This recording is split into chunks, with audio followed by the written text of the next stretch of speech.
ẹ kú dédé àsìkò yín gbogbo ibi tí ẹ ti ń gbọ́ mi lé lóko tàbí lẹ́yìn òde, jẹ́ kí a gbàdúrà ayérayé nínú àwọn ọ̀run àṣeyín lọ́ba nítorí pé ẹ̀yin ni ọlọ́run wa. A dúpẹ́ fún àánú àti ojú rere tí a rí gbà tí ẹ mú wa wà lórí erùpẹ̀.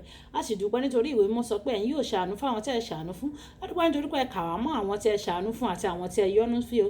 Ògo ni fún orúkọ mímọ́ yín, àṣeyín lọ́ba ọlọ́run ìyanu. Ọ̀rọ̀ náà tí a gbọ́ lẹ́ni kó ṣe ayé àti ọkàn wa ní rere, kó má ṣe lòdì sí wa ní ọjọ́ ìdájọ́. Tó tí a gbàdúrà ní orúkọ Jésù Olúwa wa, àmín àmín ní orúkọ Jésù.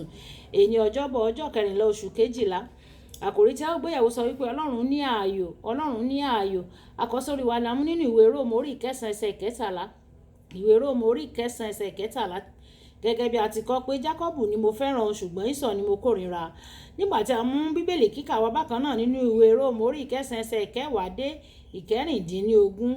Ìwé Róòmù orí 10 dé ẹsẹ̀ 16 tí ó kà báyìí pé kì í sì ṣe kìkì èyí o, ṣùgbọ́n nígbà tí Rèbékà pẹ̀lú lóyún fún ẹnìkan, fún Ísákì bàbá wọn, nítorí nígbà tí a kò tí ì bí àwọn ọmọ náà, bẹ́ẹ̀ ni wọn kò tí ì ṣe rere tàbí búburú o, kí ìpinnu Ọlọ́run nípa ti ìyànfẹ́ kí ó lè dúró, kì í ṣe nípa ti iṣẹ́ o bí kò ṣe ti ẹni tí ń pè ní o.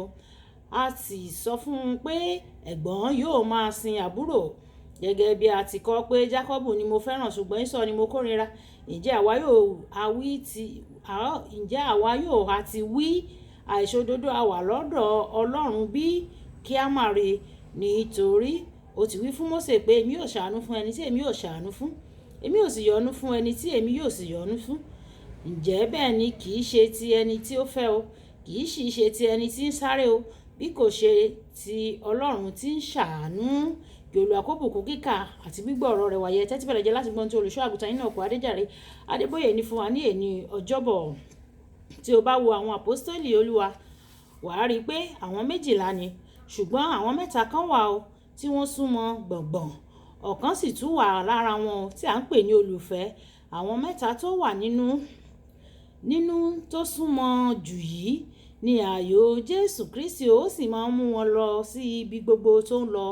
Nígbà tó lọ sí ilé Jáírù, àwọn ọmọ ẹ̀yìn 12 ló wà pẹ̀lú rẹ̀, ṣùgbọ́n àwọn 3 yìí ló mú wọ inú yàrá o. Ìwé Máàkù orí 5 ẹsẹ̀ 25 títí dé ẹsẹ̀ 22. Pétérù, Jákọ́bù àti Jòhánù rí agbára rẹ̀ o.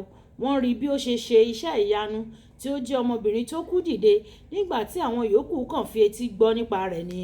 Jésù ń ṣe àfihàn ìdánimọ̀ ẹni tí yóò fi hàn, nítorí pé Jòhánù olùfẹ́ tí ó fẹ́ràn púpọ̀ béèrè lọ́wọ́ rẹ̀ nínú ìwé Jòhánù orí 13 ẹsẹ̀ 23 títí dé ẹsẹ̀ 26. Kí ló dé tí Olúwa fi ní àwọn tó súnmọ́ jùlọ láàárín àwọn ọmọ ẹ̀yìn? Kí ló dé tó tún fi fẹ́ ọ̀kan yàtọ̀ nínú wọn? Ìdáhùn tí kò nira ni pé Ọlọ́run ní ààyò. Ọ̀pọ̀lọpọ̀ máa ń sọ pé Ọlọ́run kò ní ààyò. Èyí kò rí bẹ́ẹ̀ o. Ìbéèrè tó yẹ kí o máa béèrè ni pé báwo ni màá ṣe di ọ̀kan lára àwọn ààyò rẹ̀? Tí o bá ka Róòmù orí 9 ẹsẹ̀ 11 títí dé ẹsẹ̀ 16, Bíbélì sọ pé obìnrin kan lóyún ìbejì. Kí ó tó bí wọn rárá, Ọlọ́run sọ pé ẹ̀gbọ́n yìí ò máa sin àbúrò, pé òun fẹ́ràn ọ̀kan òun sì kórìíra èkejì. Kí a tó bí wọn rárá nìyẹn o.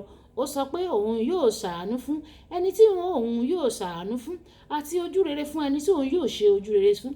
Ó sọ pé kì í ṣe ti ẹni tí ó fẹ́ o, ọ̀kánkán tàbí tí ó ń sáré o, ṣùgbọ́n ti Ọlọ́run tó ń fi àánú hàn. Nínú Iṣẹ́ àwọn Àpọ́stélì orí 10 ẹsẹ̀ 23 títí dé ẹsẹ̀ 25, Bíbélì sọ pé Pétérù ti ẹnu rẹ̀ ó sì wí pé nítòótọ́ mo wòye pé Ọlọ́run kì í ṣe ojúṣàájú ènìyàn, ṣùgbọ́n ní gbogbo orílẹ̀-èdè ẹni tó bá bẹ̀rù rẹ̀ tí ó sì ń sìn, tí ó ń ṣiṣẹ́ òdodo, ẹni tí ń ṣe ìtẹ́wọ́gbà ní ọ̀dọ̀ rẹ̀. Ibi kíkà yìí fi hàn mí kedere pé o ní àwọn ohun tí Ọlọ́run tí ó ń wá nínú ènìyàn kí ó tó sọ wọ́n di ààyò rẹ̀ o. Ó ní àwọn ohun tí Ọlọ́run ń wá nínú àwa ènìyàn o kí ó tó sọ wá di ààyò rẹ̀. Mo wo Pétérù, Jákọ́bù àti Jòhánù fínífíní, àwọn tó súnmọ́ Jésù tímọ́tímọ́. Pétérù àti Jòhánù ní pàtàkì jùlọ nítorí kò pẹ́ lẹ́yìn ìgbé lọ sókè Jésù tí a fi pa Jákọ́bù. Màá pín pẹ̀lú yín o ohun tí mo kọ́ lọ́dọ̀ àwọn méjì yìí láàárín ọjọ́ méjì sí kókó àdúrà bàbá tó bá jẹ́ pé ẹnìkan ni ẹ ó mọ̀ gẹ́gẹ́ bí ààyò yín, ẹ jọ̀wọ́ ẹ jẹ́ kí ó jẹ́ èmi. Tó bá jẹ́ wípé ẹnìkan ṣoṣo ni ẹ̀yin yóò yàn gẹ́gẹ́ bí ààyò yín, bàbá ẹ jọ̀wọ́ ẹ jẹ́ kó jẹ́ èmi. Yorùbá bọ̀ wọ́n ní ìwà ọmọ ní mọ̀mọ́ jòkígbẹ́. Tí a bá fẹ́ jẹ́ ààyò Ọlọ́run, ìwà, ìṣe àti bí a ṣe gbọ́ràn sí ni yóò sọ bẹ́ẹ̀.